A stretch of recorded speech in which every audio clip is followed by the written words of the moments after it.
আজ আমার এক্সাম। এই যে প্রজেক্টের জন্য গেছিলাম ফটোটা বের করতে, ফটোটা বের করে নিয়ে এসেছি। ঠিক আছে, এখন মানে আসার সময় তো ভিজেছি, দেখতেই পাচ্ছ আমার অবস্থা পুরো সারা মাথা মাথা সব ভিজে গেছে। আর এখন আমি এক্সাম দিতে যাবো কীভাবে তাই ভাবছি, মানে বাইরে এত পরিমাণে বৃষ্টি হচ্ছে যে কি বলবো তোমাদেরকে। তো চলো তোমাদেরকে একটু দেখাই, এত ধারণার বাইরে, মানে মনে হচ্ছে কি যে সন্ধ্যা হয়ে গেছে, এত বৃষ্টি হচ্ছে এত পরিমাণে। তো এইদিকে দেখো বৃষ্টি হচ্ছে, আর ওই যে আমার মেয়ে জামা ছাতা নিয়ে উনুনে রান্না করছে। ঠিক আছে, আর এদিকে আমার দিদি বৃষ্টিতে ভিজছে, আর দেখো কি পরিমাণে বৃষ্টি হচ্ছে। আর এদিকে দেখো জল টল জমে গেছে, আর ওই যে আমার মা সবাই দেখো, আর আমার মা এই যে, আর এদিকে আমি আর ভাই তো পুরো ভিজে গেছি, মানে ধারণার বাইরে। আর এত পরিমাণে বৃষ্টি হচ্ছে, আমি যাবো কিভাবে পরীক্ষা দিতে বুঝতে পারছি না। আমার পরীক্ষার টাইমও হয়ে গেছে, এখন স্নান টান করে রেডি হয়ে স্কুলে যেতে হবে। তোমরাই দেখো এত পরিমাণে বৃষ্টি হচ্ছে, কি বলবো।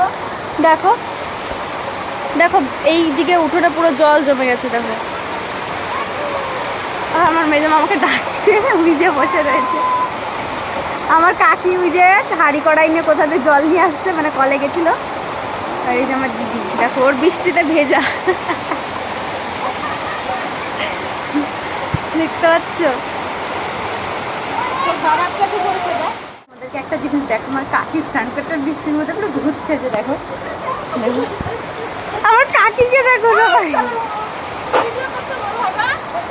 আমার কাকিকে দেখো ভূত সেজে গেছে। আর আমার দিদি, আমার কাকির অবস্থা মেঘ ডেকেছে, আর আমার দিদি একদম মেরে ঘরে ঢুকে গেছে, যা একদম বেড়া একদম। দেখো একটা বালতি নিয়ে কি করে বেড়াচ্ছে, বৃষ্টি আর বৃষ্টি।